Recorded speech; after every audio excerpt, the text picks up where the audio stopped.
Welcome back to another episode and a new week on the Granny Panty Podcast. I'm your host, RubyLynne.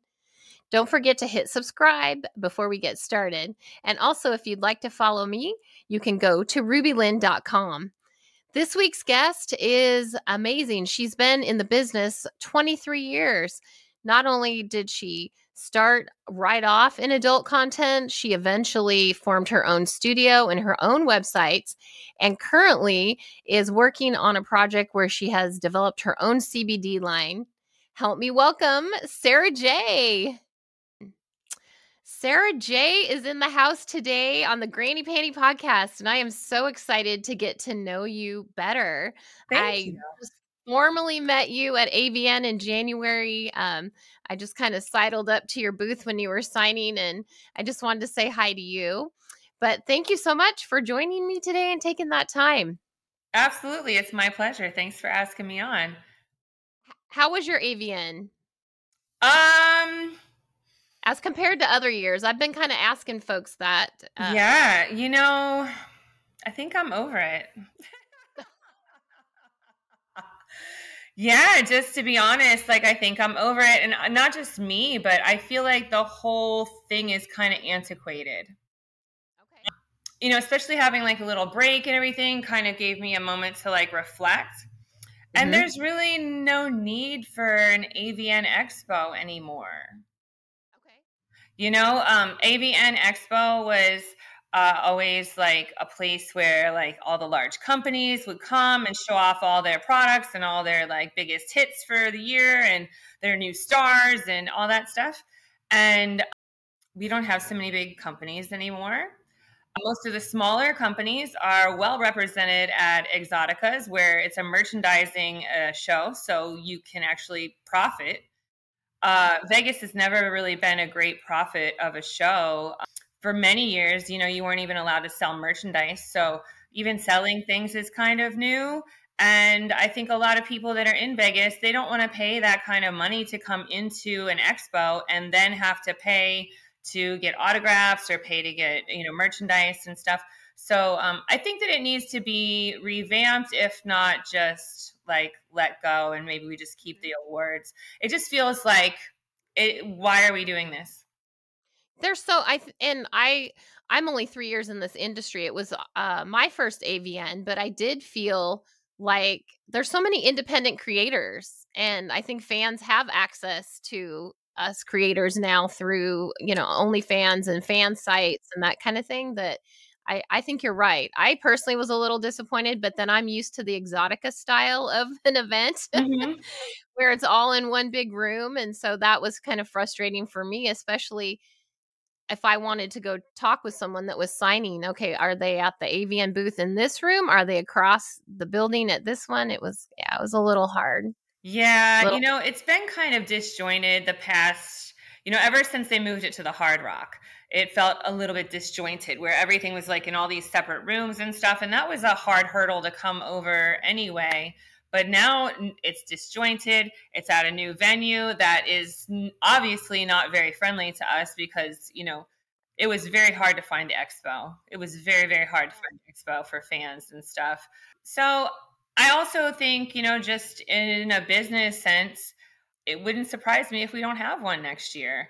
There was so many years, there was 2 years without it. And, that's how AVN derives a lot of their income. So I think they pulled it together to have this show. And, it wouldn't surprise me if those days are numbered. Interesting. Well, will you be at Exoticas this year? Are you doing any of them? I have a CBD line, and I'm kind of prioritizing that this year. So I'll be attending a lot of the expos that are related to my business. Awesome. That is great. So that's a great segue. I had that on my list to ask you about. So tell me about your CBD line. Yeah. How did that all come about, and how did you get that started?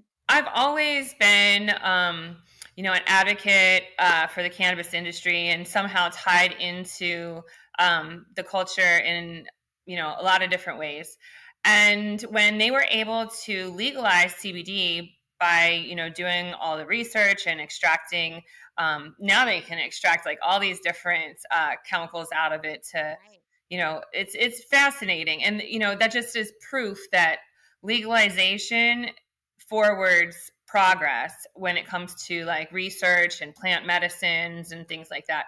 CBD is a wonderful, chemical that anybody can enjoy. Moms, kids, grandparents, dogs, cats, it can be beneficial to anybody. And I started using CBD for sleep, like CBD gummies for sleep, probably like maybe 5 or 6 years ago. And I attended a CBD expo. I think it was in 2019, I think it was 2019 here in Miami. And I just got a lot more information on how I could start my own CBD line and maybe bring relief to a lot of my fan base and kind of like educate them and turn them onto that. That's awesome. That's awesome because marijuana is not legal in Florida, correct? We have medicinal. Medicinal. Okay. Okay. But no, just general like we are here in Oregon. Right. That's right. You're in Oregon. I used to live in Oregon. I lived in Oregon for 8 years. Wow. Yeah. Darn. I missed you then when you were here. Yep. Well, that's great. And what forms? So do you have like gummies? You have liquids? How I don't have any ingestibles as of right now. I have only topicals. So I have like a bath bomb. I have a pain relief roll-on, massage oil, and our favorite, the personal lubricant. Yeah, a lot of CBD brands don't offer a personal lubricant, but to me, it was really important for my fan base. And not only that, but it's wonderful. It is actually really, really good, especially I find a lot of joy out of it when I'm using it by myself. So like when I am and stuff, I really, really like to use the CBD lube. What it does is it kind of like awakens your labia and your clit by increasing circulation. And yeah, you feel it. You definitely feel it. It feels really nice. It's subtle, but it's definitely a really nice addition to, any kind of like personal play. Right. Oh gosh, that sounds amazing. Do you think you'll expand into edibles? Eventually, it's unfortunate, but I'm sure maybe not because you're only in it 3 years, but like there's always like some, discrimination and stuff when you're dealing with industries that are like outliers. And one of the biggest problems that we have in adult as well as in the cannabis industry is banking. So when the banks say I can, then I'll be able to. But the banks put limits onto what type of products you can sell. I am pretty familiar with that. Actually, a good friend of mine opened one of the first cannabis stores when it became legal here. And I do remember they had to like finance their house to get the money, but they couldn't say it was for that to open the store. And yeah, it was just all this crazy workaround. Yeah. What's crazy is this stuff's legal. What we do is legal. What, I'm doing is legal, but they make it really, really challenging. They do. Which is why I use a local credit union. Yeah. They ask less questions, I think. For sure. But awesome. I'm excited. I'm going to have to try that. You can order it online. You can. I've got sarajcbd.com. And if you want a little education, you can go to Sara Jay Self-Care Collection, where we have a lot of information about CBD and cannabis. That's awesome. Okay. I'm going to check it out for sure. And I will link that as well. Thank you. When this podcast goes live. So let's talk about Sara Jay. I am just super curious to know how you got in the industry. I like to ask every guest, what was your progression? And then one question I want to have you address, because if my records are right, you've been in the industry about 22, 23 years. Yep. And at what point were you a MILF? Because you were dominating the MILF, arena in adults. I mean, anybody says MILF, we think about Sara Jay. And so, tell us a little bit about that. Yeah, I started out being a MILF. Yeah, I think maybe about my third scene, probably. And a lot of people, I think, have a lot of discussion and debate over what that means. But for me, it was a body who was mature, someone who has a matured body and doesn't look like a child or a teen. And that was always me. Like, I've always had big butt and wide hips, and I had kind of decent sized boobs before I got them done, and then when I got them done, I got huge boobs. So yeah, I from the time I started, I looked like a MILF right away. Okay. And tell me about like your first scene. What were you thinking? Like, how did you get into it? Did you answer an ad? Did you know somebody? It's really, yeah, I think everybody's story is unique and different. And, mine no less. I was stripping and I really enjoyed it for a long time. And as it got to be old, and I didn't want to go to work anymore. You can always tell like when you need to make an exit out of something by your feelings, and like I would be like later and later before I would go to work. I might supposed to be there at 9, and before you know it, it's 10, and I'm stalling, and it's 10:30, and I don't want to go. And yeah, so I was like, okay, exit strategy. What am I doing? And there was a lot of things about stripping that I liked, and some things that I didn't like. I didn't really like having to deal with so many people and so many girls, but I also like being viewed as a sex object. And that kind of tapped into part of me that I never really tapped into before. I didn't really think of myself as sexy or, having much sexuality at all. So it kind of like awakened that in me. And I also really like sex, like a lot. I got married very young. I got married at 19. And I knew that that was not the only man I wanted to have sex with my whole life. So I thought, well, how can I explore my sexuality and have a lot of different kinds of sexual experiences that maybe my husband's not totally into, and still keep it professional, make some money at it. And, being that I was trying to get out of like stripping, stripping is like I say get out of it because it's like a hard thing. It's like once you start making like so much money, it's like hard to find another job without formal education that's going to provide that kind of income. So then, and also fun. Like you're like, okay, this is like a decent job, but there's certain things that are like on my nerves. So I started asking. Every job has that. Say what? Every job has something that gets on your nerves, no matter what. Absolutely.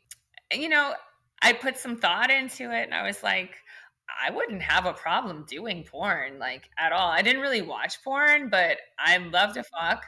And I love to have beep.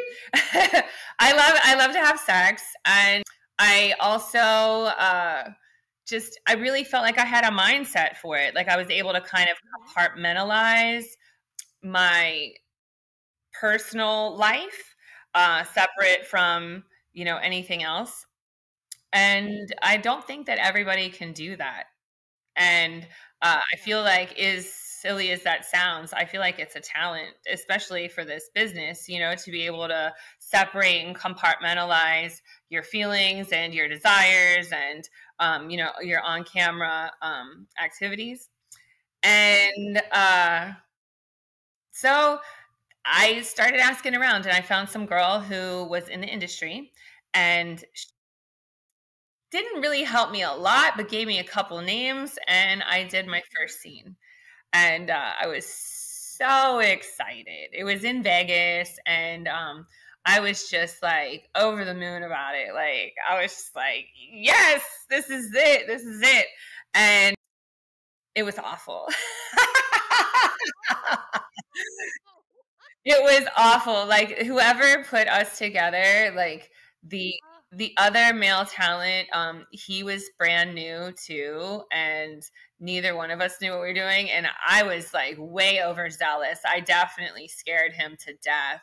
Like couldn't even finish it. So that scene I don't even think ever got released. But then my first scene that got released was also from this girl that I wish I could remember her name.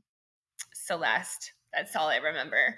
But yeah, she had directed me towards another company, and that was based in Vegas. And I did my first scene with them, which was probably one of the only scenes that was not a MILF, and it was called 18 and Eager, and had natural breast.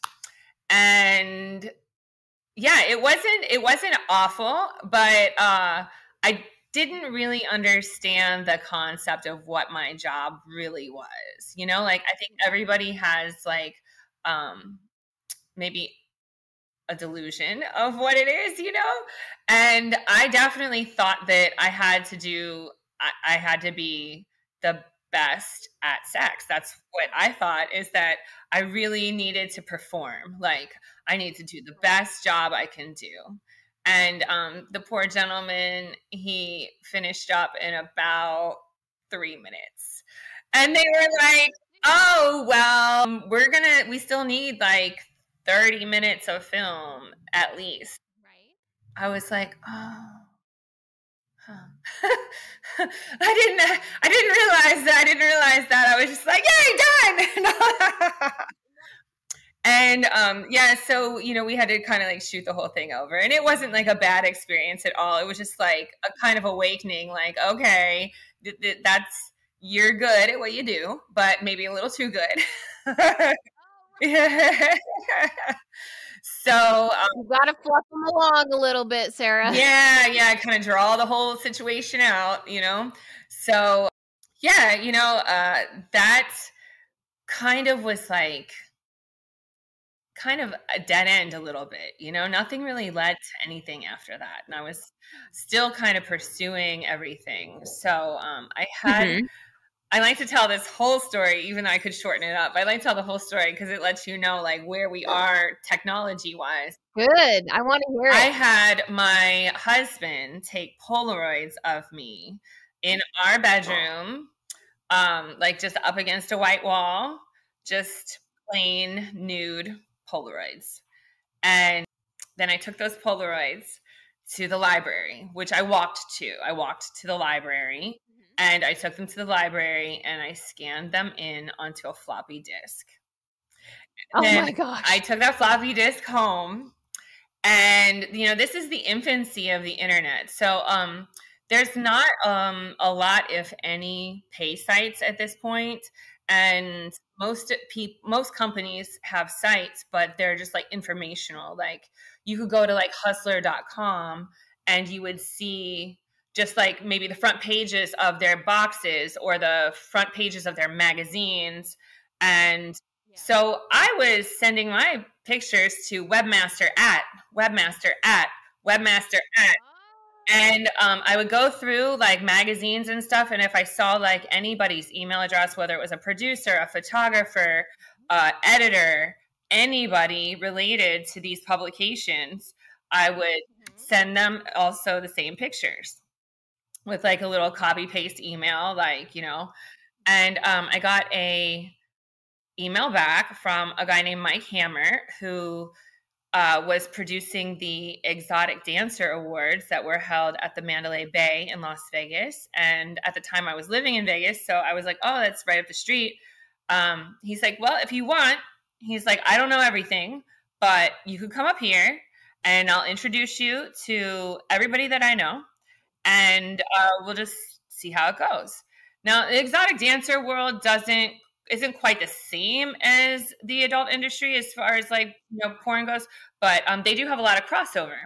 So that's what I did, and I spent like the whole weekend up there and met tons and tons of people. And shortly thereafter, that was in August of 2001. Wow. Now we all know what happened September 11th, 2001.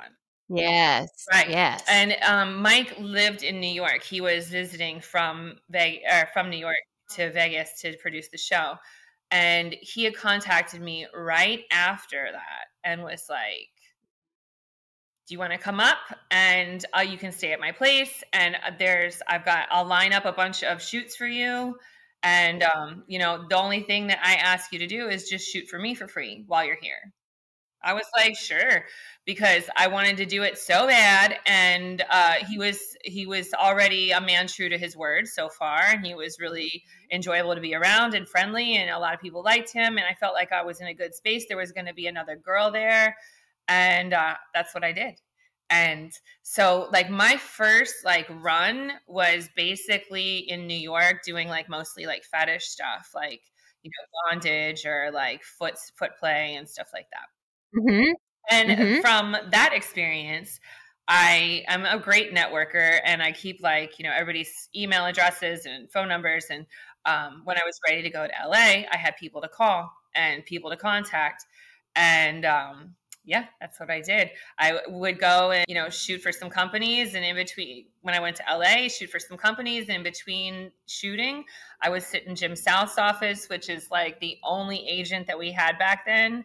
I didn't even realize that he was an agent, to be honest with you. I was just like, oh, this is this place where everybody meets up. Because everybody would come to his office and just like meet up there. If you were a producer, a director, and you had a cancellation for the day and you needed a new female talent, you would just go to his office and see who was sitting there and grab him off the couch. Wow. Yeah, it was a cool experience. Awesome. And I have no regrets. I love how proactive you were and just driven. Yeah. I can kind of relate to you on that because I'm very driven. And I do not give up. And yes, I'm always, looking for emails, and I'm always, texting our mutual friend Lainey, like, do you have contact information for this person, or can you give them mine? But that is awesome that you did that. And then in 2017, you decided to do your own studio, right? I did it probably a little earlier than that. What year is this? It was like 23. It was probably about 9 years ago. So yeah, Okay. 8 or 9 years ago. And I was already Okay. I started my own website right away. I was probably one of the first solo girl websites, and that just came about even before I quit dancing. A photographer was like, you should buy a URL. And I was like, what's a URL? Right. And so, yeah, I bought my domain. And yeah, I always was producing content for my site. Wow. But then I decided to do it a little bit more formally. I had a couple, videographers that I was working with regularly, and we started shooting other people, not even with me sometimes. And I got a distribution deal with Pure Play Media, and released my first DVD, which was I don't think I can probably say it, but you can probably look it up.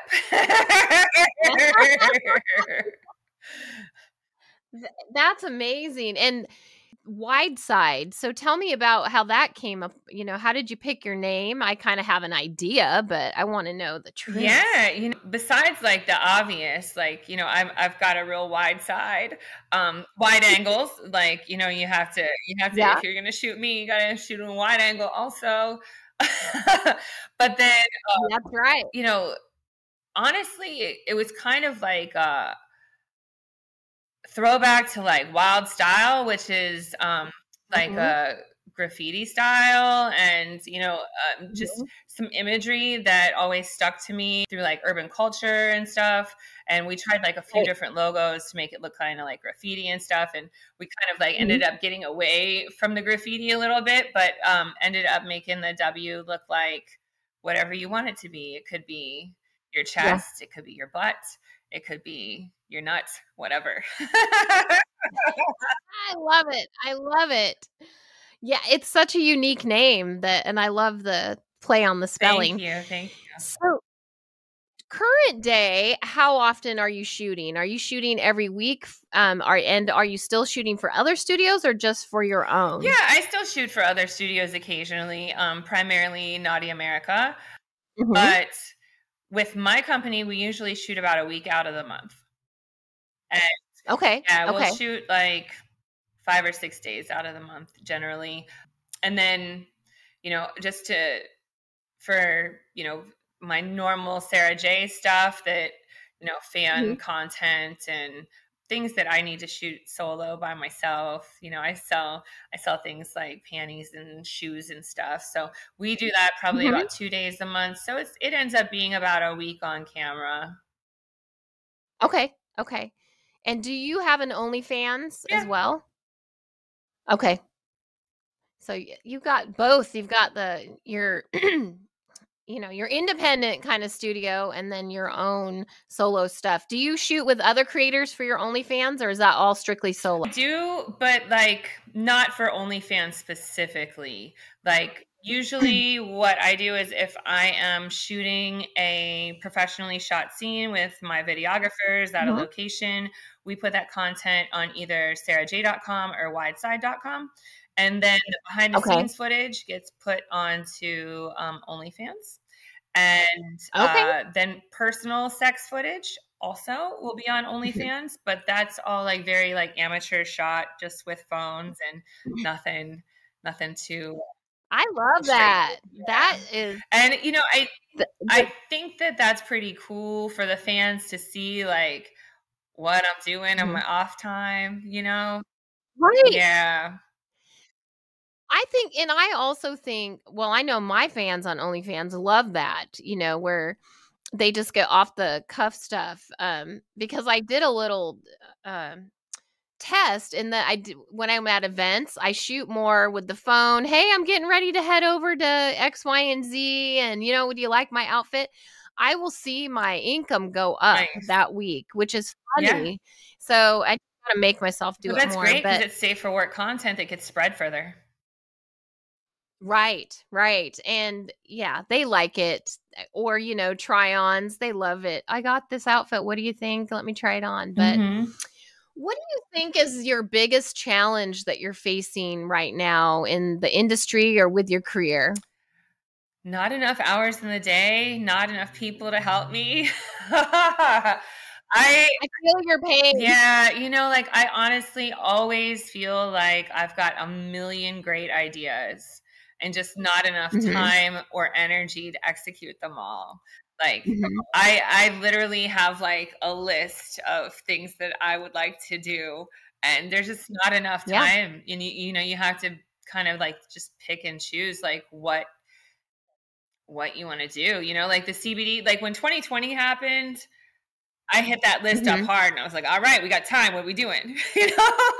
And and the first thing that I really pursued was the CBD line. That's something that I had been wanting to do for about a year or so. And I was like, now's the time, go. So I just wish that I had more time and more of me. If there was about 4 or 5 more Sara Jays, that would be great. Because I have a lot of things I like to do when I'm not working too, I have a dog, I have a big garden, and I have a lot of stuff that I like to accomplish, You have a real personal life. Yeah, I do like to do stuff. I go to a lot of festivals and music things and food festivals, and I like to play with Legos, and I do little art projects and stuff. But also I have to work. Well, and I'm not even a 10th of have as many businesses and things as you do. But funny enough, right before we did this, I have a girlfriend that just lost her job in the corporate world. And I text her and I said, hey, while you're off, if you want to make some cash, I could really use somebody to upload videos to clip sites. Absolutely. I feel like I'm constantly doing that kind of stuff. Oh, you need money? Let me know. Yeah. And she's like, oh, you're serious? And then I'm like, I got to go on a podcast. I'll text you later. But yeah, I'm serious. Every now and then we'll get a young person in the office to help out, just doing the most mundane stuff, but it's it has to be done. Papers need to be shredded. Sticker packs need to be made. Boxes need to be folded. Right. The shirts need to be, t-shirts need to be ironed and folded and put a sticker on them and stuff, so it's there's so many different things. Yeah. I know I need to upload teasers to Pornhub. I need to upload to a clip site. I need to schedule OnlyFans. I'm going to hire her. She doesn't realize it. So looking back over your career, what would you say? I love to always ask kind of the off the wall questions. What do you think was your biggest failure and what did you learn from it? Because we know how successful you are. You rock. Yeah, You no, are that's a good amazing. But question. what Uh, didn't work out?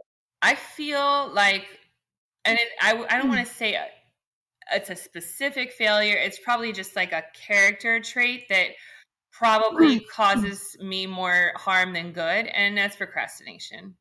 I'm a terrible procrastinator. I will procrastinate, because I'm always trying to do too much, so then things end up falling by the wayside. And yeah, I'm an awful procrastinator, and I wish that I wasn't. And like, either I'm like at the last minute of the last hour, like putting it together, or I'm canceling it because I screwed up. Yep. You just, it's the law of averages with me. You have to like screw up less than you succeed. Or sometimes they call that throwing mud at a wall. Let's see what sticks. But how do you prioritize? Do you have an assistant that helps you with that? I have several people that work for me. I'm very, very, very fortunate.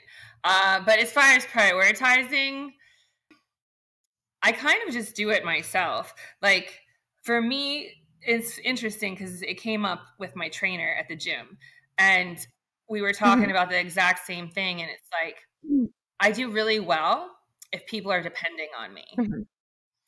So you are depending on me to be here today. I'm here for you. Like, I need to have that kind of like pressure a little bit that what I do is affecting others. So the fact that I do have several people work for me actually helps me, because I'm like, oh, I have to do this, because if not, she's not going to get paid.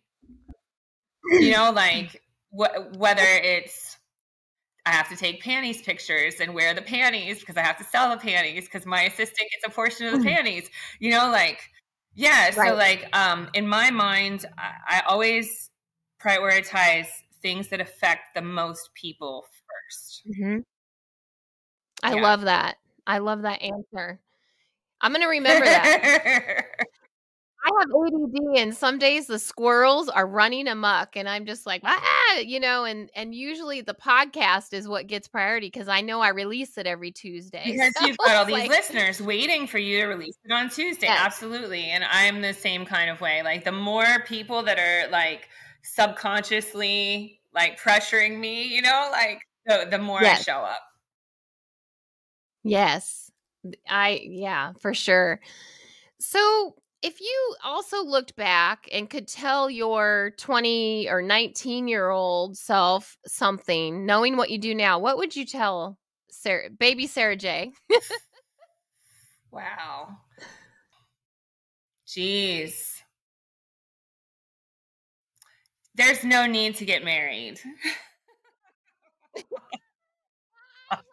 And I don't regret my relationship with my ex-husband at all. It was a wonderful part of my life. I learned so much from him, but the actual like signing of documents, totally not necessary. Totally not necessary. There was like, we weren't having any children together. We didn't have a lot of assets. Like, I don't know. I kept on doing it like in my mind, like, 'cause we were going to be together regardless. And I think I did it to change my name.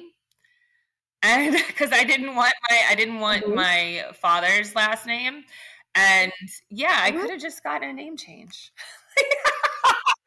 Well, but yeah, true. I've had a few name changes. I'm outing myself there. But the thing is too, you mentioned you're 45, I'm 56. The era that we grew up in, though, that was what was expected. You graduate high school, you either go to college or you don't, but you get married, that whole thing. And luckily, I believe that society's kind of shifted to current day.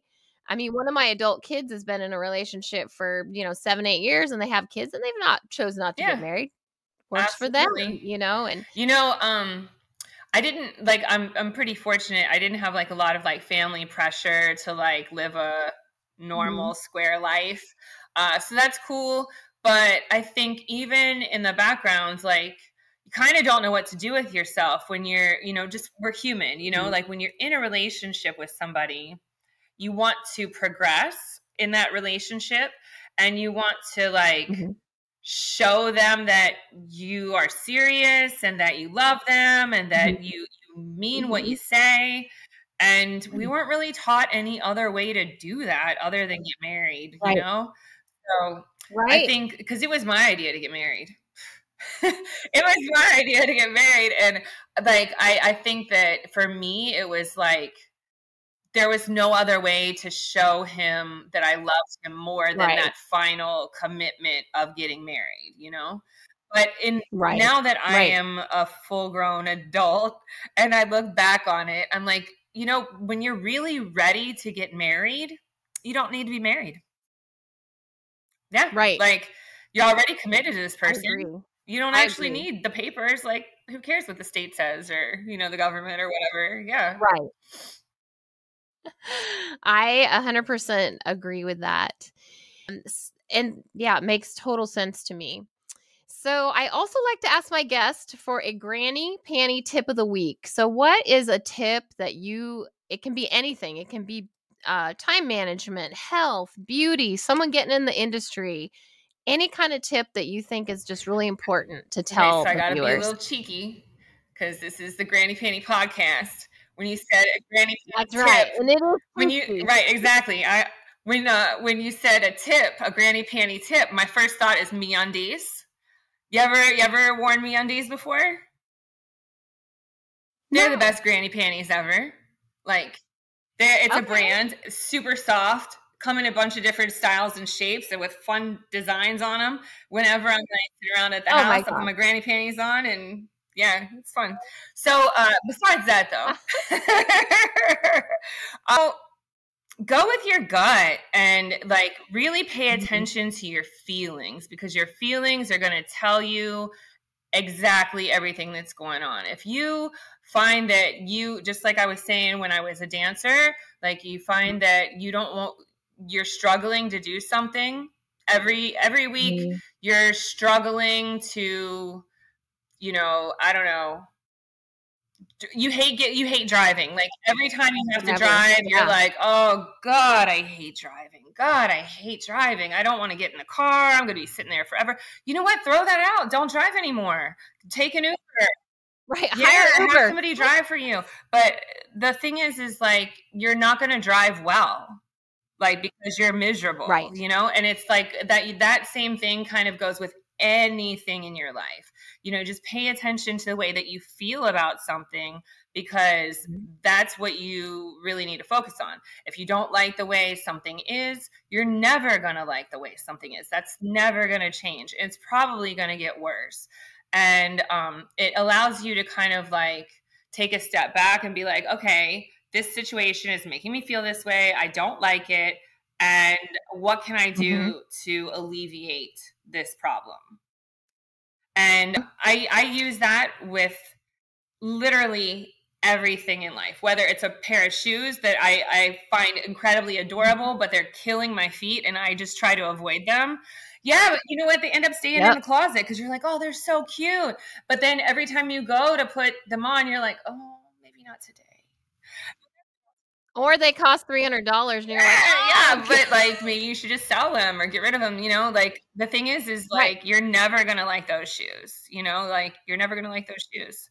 Yeah. So if you find yourself around people that you kind of dread often, they call you and you hit decline. They call you, hit decline. Guess what? You kind of don't like those people. Maybe you shouldn't hang out with them. Sometimes we don't have these like conversations with ourselves and it's not until your like actual feelings like bring them up. And a lot of times people are just like, they don't even pay attention to their feelings, but you can actually act on those things that you're having feelings about.